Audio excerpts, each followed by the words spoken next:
What is up, my Little Deinos? Vepsis, your coach of the Helsinki Hydreigons, and we are here for the UBL Season 7 quarterfinals. Basically, we managed to clinch ourselves into the playoffs, and we actually managed to also clinch the #1 seed in the whole league. So I'm regular season champion for what it's worth, no matter what happens in playoffs. But obviously, now that we are here, we hope to be able to win here from here on out and hopefully make to the finals and reclaim our title from previous seasons that I've been able to win it. But it's not gonna be easy as usual, and it starts from here, and we go up against good friend of ours, AutoMatthic, and his team be the Nijmegen Nuzleafs, somebody that we did play in week 2 of the regular season. And just in case if you missed the battle, it should be popping right about now on the top right hand corner as a card. If you wanna go and kind of refresh your memory what happened in that battle, feel free to do so. But we are here. He managed to make to the playoffs at the 8th seed, and it was a very close playoff race. There were a lot of teams still not sure that if they make to the playoffs or not, and he managed to squeeze himself into the playoffs, and now we are here to have a rematch. And our team going to this is somewhat similar what I brought in week 2, but there's some minor tweaks that I figured that are gonna be better to have this time around for a potential rematch, for some things that he may try to adjust himself from his side after losing that week 2 battle. But regardless, let's go to the team in itself, what I'm going to be bringing. If you want to skip this part of the video, the timestamp should be popping right about now in front of the Tapu Koko, so you can skip to the battle portion of the video in itself. But let's go through the team. Like I said, it's relatively similar, but there are some minor differences. As you can see, Tapu Koko's item already is a little different from last time, because I ran Air Balloon Koko on the first game versus AutoMatthic, but this time around I opted to go with Scarf, because I'm very confident, like I should have already known from the first time around, AutoMatthic will have to bring some sort of Scarf, or if maybe even now 2 for a playoff matchup.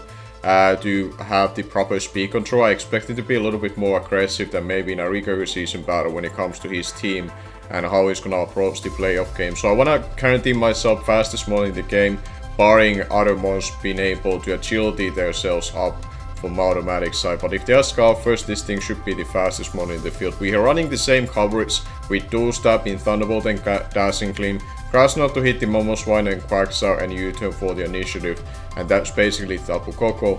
Then the next member of our team is very similar from last time, except the Bolt Strike is now Zen Headbutt on Victini, and the Laser Focus, which was there for a Iron Defense Body Press Resisteel, that is now changed to U-turn. Because I feel like if he didn't bring Resisteel in the first time around as a specially defensive mon with Stealth Rocks, I don't see him doing that in a playoff in itself. I feel like knowing him, how he likes to approach in a playoff scenario, he can be relatively like balanced builder like myself in a regular season and have his defensive backbone, and he may still have those kind of niches in the back for this game as well. But I feel like Resisteel is the one, especially with Iron Defense Body Press set. I feel like if he wasn't trying to do that the first time around, there's a good chance he may not do it again. And I'm kinda banking on that. If he does bring that set, I have another way to deal with it in the back, but that's the reason why I changed the Victini move. And I wanted to have Zen Headbutt because it's a good secondary stab to have. First time around I have Bolt Strike to hit the Tornadoes and Urshifu at the same time, but I realized that with him bringing already dual ground types in Quagsire, Mamoswine, and the electric immunity Electivire, and those 3 things might show up all together again, there wasn't really an opportunity for me to ever click Bolt Strike. So having a secondary stab that doesn't lower my defenses and speed like Recreate does, if Zen Headbutt is good enough to get the kill, it should be better off from there to have it for myself. Krasnan is still there to hit the Quagsire and the Mamoswine if I don't need to go for Recreate to finish the Mamoswine, and U-turn is just there for initiative if I'm feel like there is something in the back that is potentially coming in, or if I need to reposition myself after finishing something off with a U-turn. I figured it's nice to still to have the initiative just in case if I have the opportunity to click it instead. Then the next member of our team is going to be Assault Vest. Also, before I guess finish off the Victini, it's going to be Heavy Duty Boots as its item in itself. But now going into the Metacross, it's going to be the Assault Vest set. Probably the most common set I run this season, but it's so efficient what it does. It's able to hit hard enough, and it can take the key hits that I need it for. And when he has the Porygon C on the back that he relied last time as a dual setup set and running Silk Scarf as his item, I was very glad that I brought this thing the first time around. The last time set is very similar to this one, except we changed Earthquake to Brick Break. Now you may wonder, why do I change Earthquake to a Brick Break when Earthquake is stronger versus his steel resistance like Resistive and Electivire, for example? Well, the reason is that I wanted to have a way to remove potential screens, because screens could be something that AutoMatthic may feel pressured and desperate after trying to run something like in ISPN, for example, getting a reflect and light screen, and then get his offense in, either hit me hard or try to set up with Porygon C. So I figured it's something that I could see him trying to do in a rematch that he lost the first time around, what he tried to do. So I wanted to adapt on that a little bit, and I noticed I didn't really need Earthquake. Don't get me wrong, I would love to still have it on this set, but I figured that having the option to be able to remove potential screens is more beneficial and necessary if he would try to pull something like that off. Then we have Meteor Mass and Bullet Punch. Bullet Punch, I still noticed that, well, even though last time it didn't end up clicking versus the Porygon C, there's always a chance that I may need it in the end game in itself, if it's very low after taking a Brick Break, for example. So I wanted to have the Bullet Punch there. It can also hit Metagross, will still be able to hit it with relatively hard on a Mamoswine if it's low enough health, like 35% or so, should be good enough. And then we have Grass Knot. Yet again, we need the grass coverage to pop up the Rindoberry on Quagsire that he ran last time, which I wasn't too surprised of, and he did see me using it quite a bit, so he might be more hesitant trying to switch in on it first time around, but it doesn't change my prep regards to that. I will still have it, so I can actually weaken down that Quagsire and then open up for my other members to get past it in itself. Then we are bringing basically the same Rose Red. I think I changed the ability this time around for Poison Point, because I noticed that something like Electivire might be annoying with the Assault Vest that he also had both on his Drapion and Electivire to deal with the Hydreigons and Tapu Kokos, which was fair enough breath from his side to be able to take the special hits better. So off the chance, if this thing needs to take on the Electivire a little bit again, it may not win it 1v1, but it should be leaving to the point of range that if we get a Sludge Bomb Poison or a Poison Point Poison when it's trying to Ice Punch me, which it has to go for in order to beat this thing 1v1, I can wear it down that way to the point that it's not any longer a soft check to Tapu Koko, for example. So me being able to bypass those ground types, being the Quagsire Mamoswine, plus be able to wear down the Electivire is big key for Tapu Koko potentially being open up, and me not having to deal with those opposing annoying monsters that they can be somewhat annoying versus me still regardless. So that's basically the Rose Red in itself. Yahtzee Berry yet again as the choice of item to take the Ice Moves a little bit better from that side of the spectrum. And then we are gonna be running exactly the same set as last time with Air Balloon, Barbarical. I figured to still bring it regardless. There's chance that he may adjust his Mamoswine to have superpower, which he did not end up having last time, but I kinda overthought it.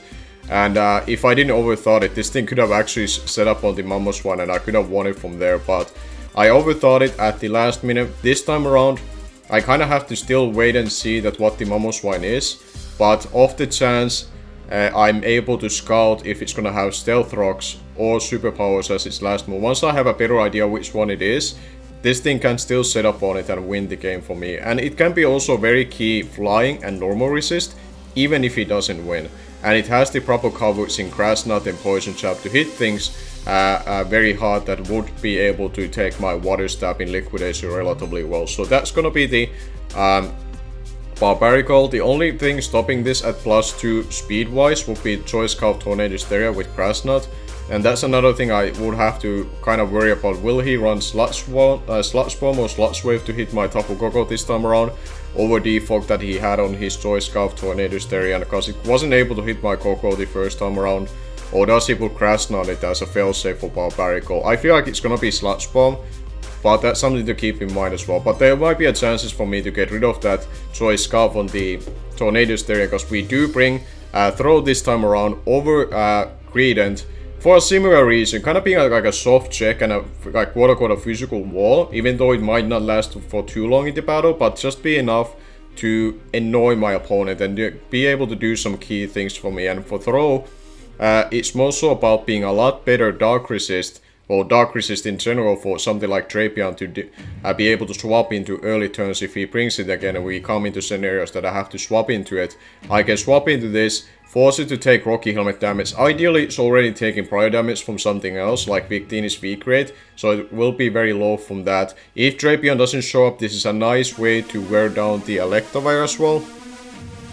And I won't be 2-hit KO'd by Life Orb solely Mamoswine's Earthquake. Even after Stealth Rocks he would need absolute max rolls in order to do it. So in that regard I figure that, well, this thing can be a very good annoyance. And the big thing having this over also Credent is that it gets access to knock off. And getting rid of his items will be key. Because if something like Tornadus comes in, I can remove the Choice Scout, which means while Barico is open up, and there's no way for him to outspeed it that way. I can remove Rindo Berry from Quagsire that way, and then, which Credent couldn't otherwise really do unless I was able to fit in Seed Bomb on it. And the moveset was kinda already pretty good for Credent for the first time around, just have Body Slam and Super Fang.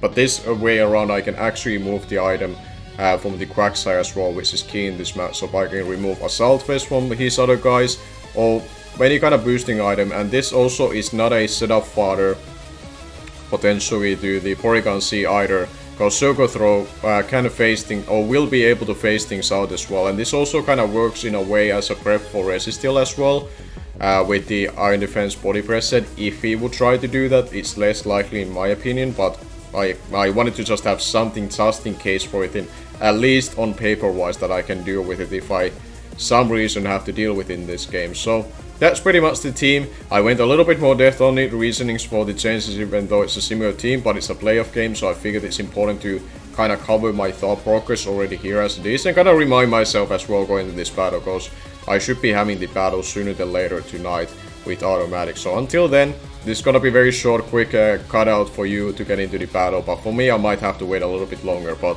until we are in the battle, let's go and see how it's gonna be turning out. Alright, here we are with the battle with AutoMatthic, and before I start jumping into it, I wanna make sure that I'm gonna be not doing RBC SMAR, that's not gonna be a thing for me, but I have to be a little toned down, but I will edit my voice to be loud enough to be able to hear besides the background music. But it's pretty late for my time, it's past, well, getting close to 11 PM, so I have to respect my neighbors, so I have to hold myself a little bit in that regard, but I'm sure the focusness will crimple in anyways, cause it's an important game.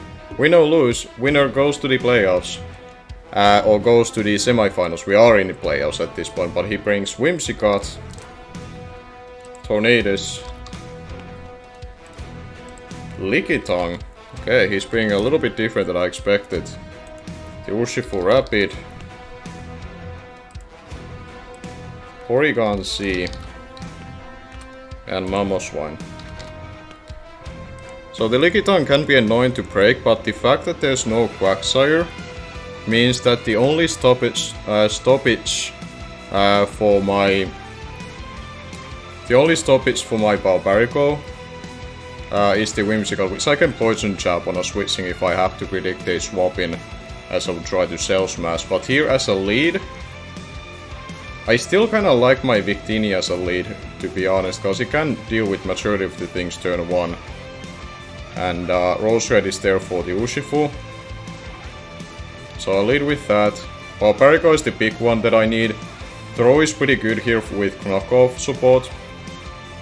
And I do have a Choice Scarf Corporal to deal with his potential Scalper, but good luck and have fun to AutoMatthic. I know he's not big fan of wishing good luck to his opponents, but I think it's like a noble thing to do, I guess. And like, I don't think it should change really the outcome of the battle, like who gets the luck or not. I think it's just polite, but he believes what he believes too. I know in the past I've been the same, but I kind of been changing it myself. But we do see the similar scenario that he leads with the Tonti as I lead with the Victini.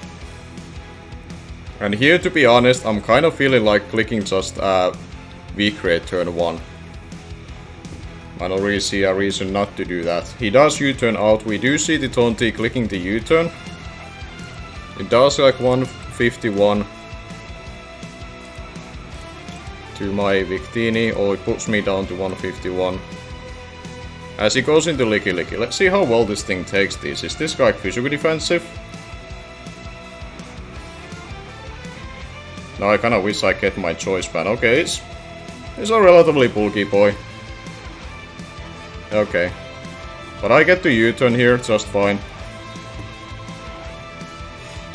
He has to go for a wish, and then it has to kinda let this thing get the wish up to itself.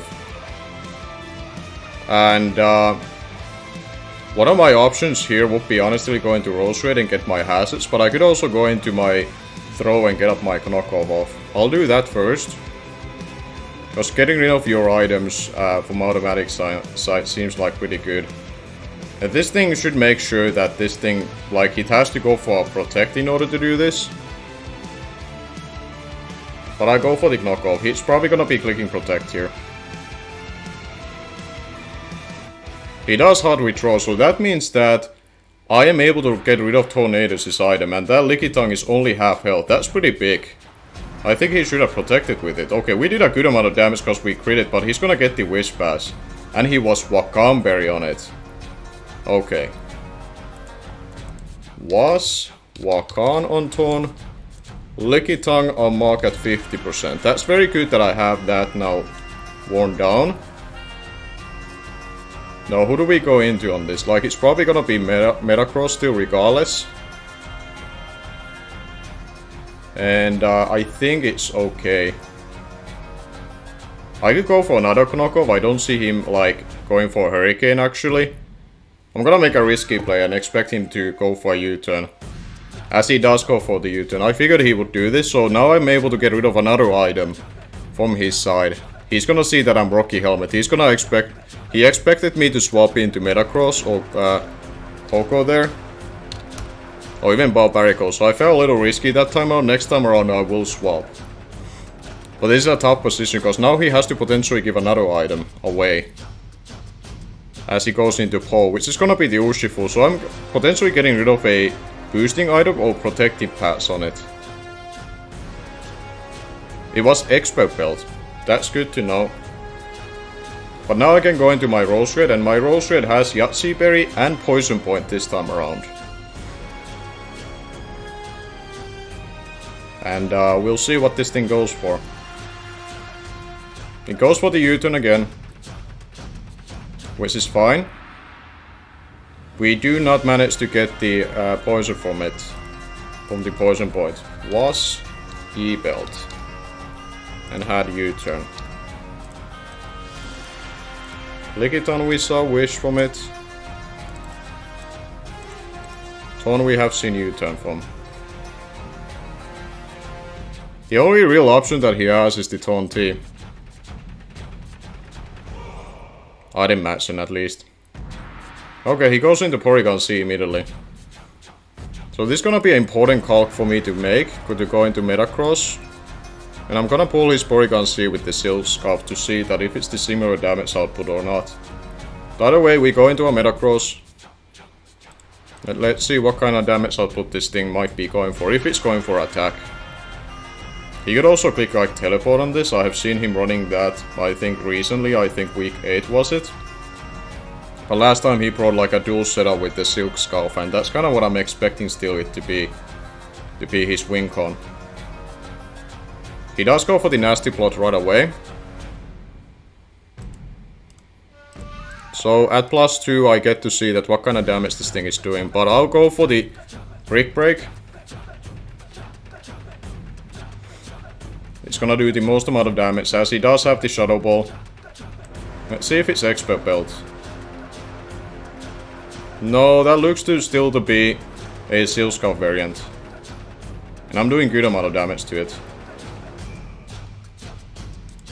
Now I can go for the Bullet Punch.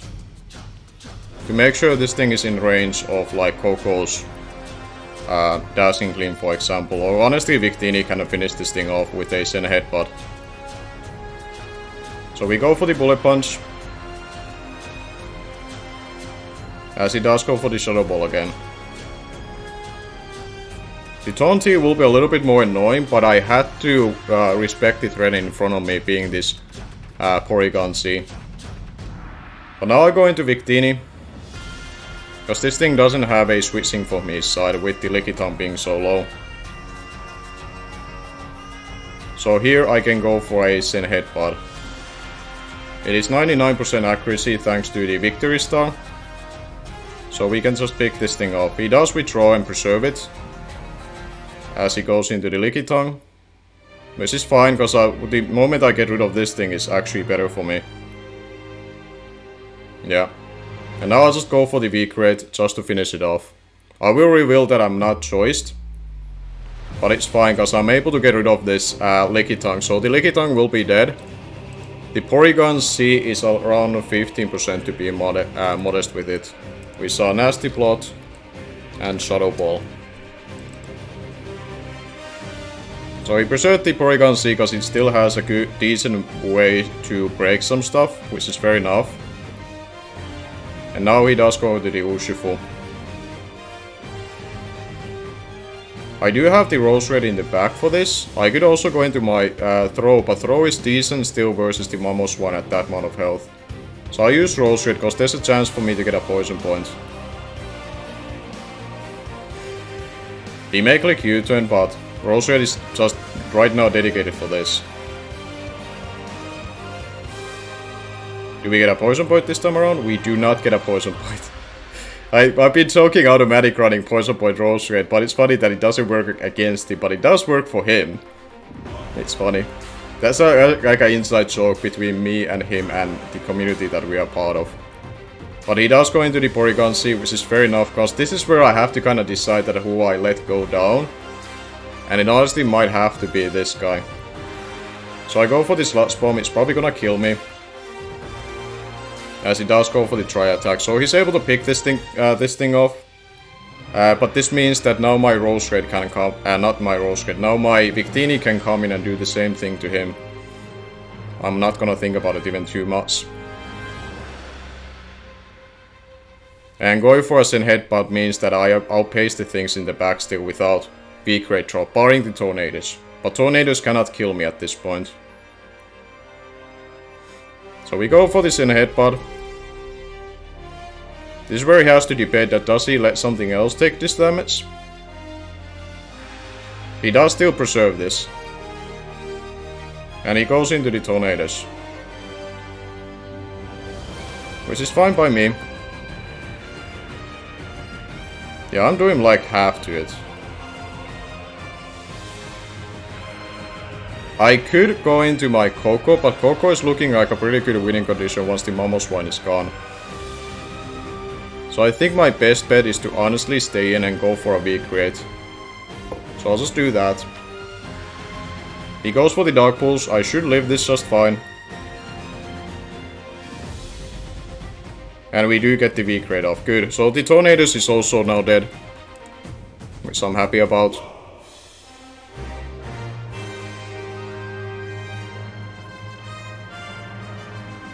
Okay. This will mean that Porygon C will come in again, and I have to pick a sack on it. Okay, he goes into the Urshifu. At this point, I'll just go into my Throw to take these hits. I am Rocky Helmet on it after all, so if he goes for a U-turn, it has to take the chip.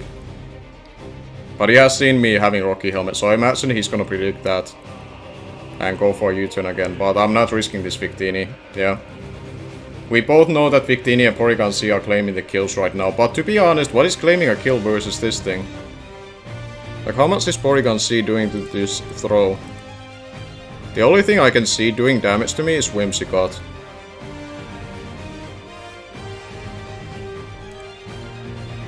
He goes into the Porygon C, I'm pretty sure I live this hit. And I can go for a knockoff here. Because he's so low, knockoff will definitely take it out. And he will go for the Tri-Attack, which is fine. There we go. And we do manage to kill the Porygon C. Which is good. I didn't like her swapping into that thing any longer. And it was the Silscarf. So Coco and Victini are looking the primary winning conditions, but Barricol has some fun stuff it can still do here. But at this point, I'm probably better off just letting this thing go, because Victini has to come in on this. It could have Shadow Ball, it could be actually offensive. So it might have to be a case that I use Coco first to hit this thing. But I'll go for a knockoff to potentially get rid of a item. As he does go for the Moonblast.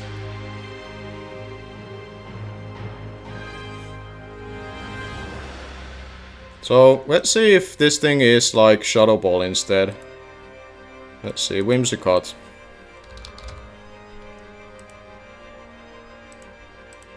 If it's like Shadow Ball on it. Versus my Victini. It will do 35, I'm at 63 HP. Shadow Ball, if it does pack it, will do quite a bit. My other option is Coco here. Just to Dazzling Gleam this twice. I think that has to be the play. So I'll do just that. I'll go into Coco and Dazzling Gleam this. Because I want to feel out, because if it has Shadow Ball it can like kill my Victini, which is not really ideal. It's not really bueno, to be honest. But let's go for Dazzling Gleam. This should do a good chunk to anything, including this Whimsicott, which I want to get weakened down. And it's doing about half, which I like to see. He gets the special attack drop though. That's really unfortunate, because I know I have to let go something, which is at this point probably Victini, which I was liking to preserve. But I have to let Victini go down.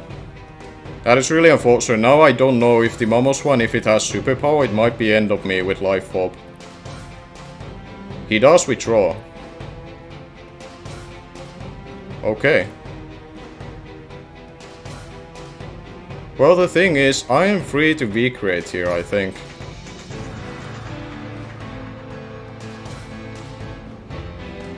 Oh, am I? Or do I Crash Knot? No, I think V-Create is fine. Let's see if he has Scarf or not. I do outpace it at least. Okay, that's good. So I get a lot of damage on him.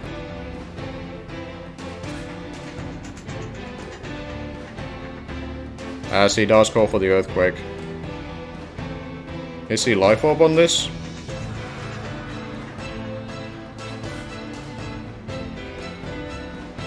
I don't see Life Orb on it. Am I in a range of Mamoswine with my Coco if it's last Expert Belt? No Life Orb. Ice Shot will do 35 at most. I'm at 36 if it's just Adamant. So I have the option going to that thing. The other option is that I go into Shigaraki and force him to take that. If he goes for superpower, he will lower his attack, and then Dazzling Gleam can clean out the game from there.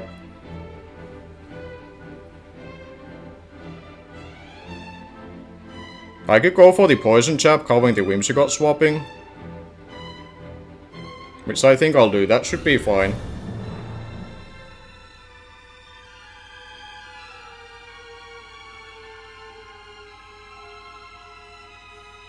That should be fine with that.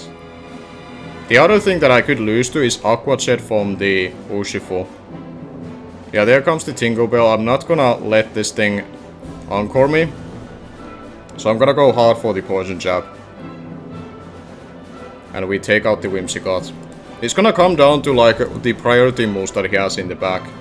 Potentially in Urshifu. Because he could have Ice Punch to hit my Rose Red, or it could just be U-turn and stab moves from there. And then it comes to Mamoswine, like does he have like a boosting item for like Never Melt Ice? But at this point I think I'm best off just to try to kill this thing. I don't think Cell Smash takes me anywhere. I don't think so, it's just Grass Knot. He does go for the close combat. And he does take me out. So now it will come down to does he have Aqua Jet or not. If he does have Aqua Jet, then we lose, unfortunately. We'll see. It comes down to his priority options. And at this point I'll lock myself into Dancing Clean with Coco.